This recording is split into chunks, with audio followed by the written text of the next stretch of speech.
পৃথিবী আস্তে আস্তে এক জটিল পরিস্থিতির দিকে চলে যাচ্ছে। আমাদের পরবর্তী প্রজন্ম সবকিছু থেকে বঞ্চিত হবে।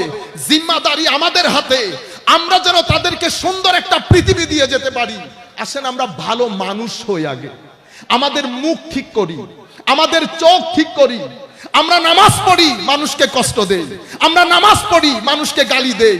আমরা কোরআন পড়ি, মানুষকে ঠকাই। আমরা কথায় কথায় ঝগড়া করি। আমরা ঘরে বসে রাত দিন মানুষের সমালোচনা করি।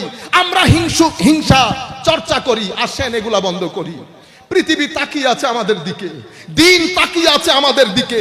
আল্লাহর ইজ্জতের কসম করে বলছি, আউলিয়ায়ে কেরামের কারণে এখনো যদি পৃথিবীকে শান্তির পথ দেখাতে হয়, আমরা পারবো দেখাতে।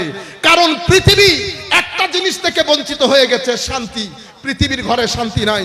সুন্নতে ইলাহি হচ্ছে যেই জাতি নবীর তালিমাত ছেড়ে দেবে, সেই জাতি এই পৃথিবীর মধ্যে শান্তির সাথে জীবন যাপন করতে পারবে না।